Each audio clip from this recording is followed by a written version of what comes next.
Aplikace máte tady buď v doku dole, a o instalaci dalších aplikací budeme mluvit, anebo je máte ve folderu Application, ke kterému se dostanete buď tady přes ikonku vpravo v doku, jestli máte Snow Leoparda, anebo ve Finderu je tady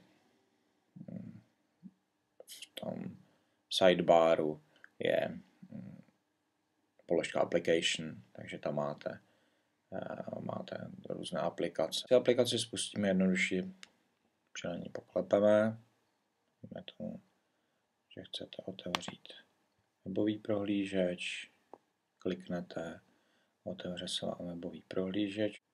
Při otevřených mnoha oknech můžete mít potom na ploše nepořádek, ale přes expoze se ve všech těch oknech stále dobře vyznáte. U každé spuštěné aplikace svítí taková diodka tady dole v doku, takže i víte, které ty aplikace máme puštěné, takže ty, u kterých svítí tam modrá dioda. Dok je, na můj vkus, je hodně veliký a ty ikonky v něm jsou pro tak malý screen a já mám 15-palcovou obrazovku, poměrně veliká, zabírají hodně prostoru v té dolní části, proto je dobré si dok a velikost těch ikon upravit. Okénko, dok, můžete zapnout to, že se automaticky ukrývá. To já nemám rád, tuhle funkci v žádných operačních systémech, tak to nezapínám. Základní pozice je dole, můžete mít dok vlevo nebo vpravo. Opět u doku jsem zvyklý, že je dole v dolní části a tady jsou dok preferences, takže klikám do preferences. Tady se vám objeví ten list s nastavováním preferencí doku. První šoupátko je velikost. Když tím šoupátkem šoupnu, tak se mi ta velikost rozumně mění od úplně nejmenší po maximální, co se mi vejde na obrazovku. Já si nastavím takovou rozumnou, těch odhadem 32 bodů. Velikost ikon. Taková ta známá používaná funkce je magnification, to je, že když teď přejdu přes ten dok, tak se nic neděje. Když zapnu tu funkci magnification, tak jakmile se přiblížím k doku, tak se mi zvětší ikonka toho místa, na kterém zrovna mám najetou myš. Teď vidíte, že to magnification mám nastavené na maximální velikost, takže ty ikonky jsou opravdu obludné, když to přejíždím, takže já si zmenším tu úroveň toho zvětšování.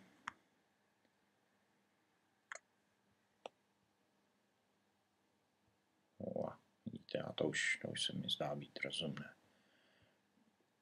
Pak je tady ta volba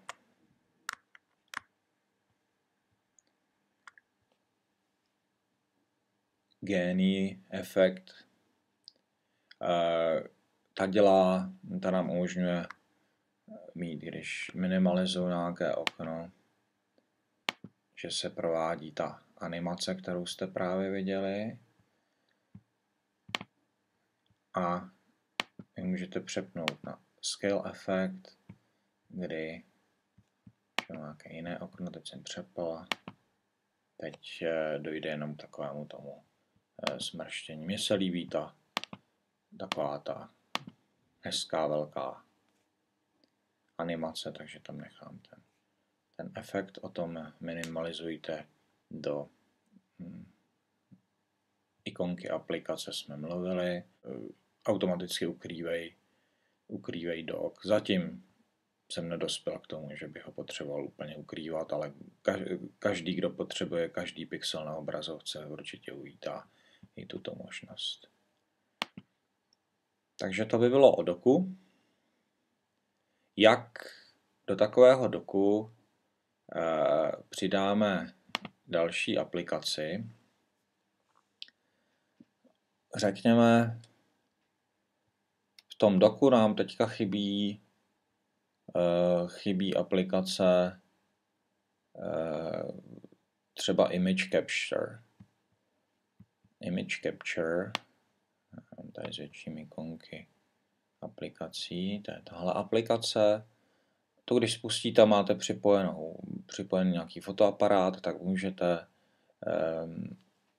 fotky tak, jak jsou na fotoaparátu, dostat do svého počítače, kdežto v iPhoto se vám dostanou do té databáze. Já to dělám tak, že v iPhoto si je dám do databáze a přes Image Capture si je zazálohuji.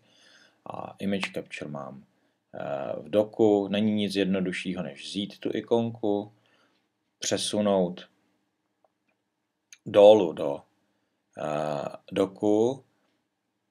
Vidíte, když vjedu správným způsobem mezi ikonky, oni se rozestoupí a tam, co chci umístit, a já si dám tady vedle iPhota tu ikonku umístím a mám ji v doku.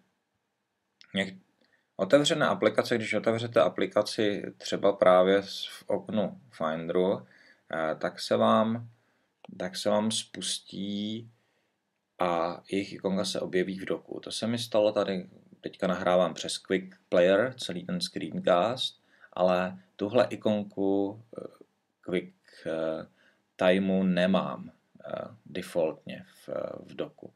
A kdybych ji chtěl mít, tak kliknu pravé tlačítko a můžu říct tadyhle v optionech Keep in Dock, aby mi zůstávala v doku, případně další různá nastavení. Takže teď, když ukončím QuickTime, tak mi zůstane v doku. Některé defaultní aplikace budu používat asi velmi málo, jako Photobooth. Photobooth je hezký, když si chcete vyfotit. Asi se nebudete fotit každý den, takže vyhodíme mimo dock, dojde k takovému efektu vybouchnutí a ikonka je pryč. Když jsme se dneska zmiňovali o těch desktopových vychytávkách, tak bych chtěl zmínit ještě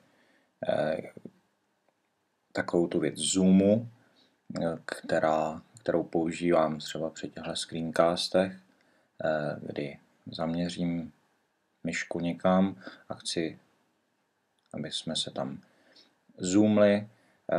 Je to jednoduché, držím klávesu Ctrl a buď kolečkem myši scrolluji, anebo 2 prsty po trackpadu. Teď nahoru, teď dolů.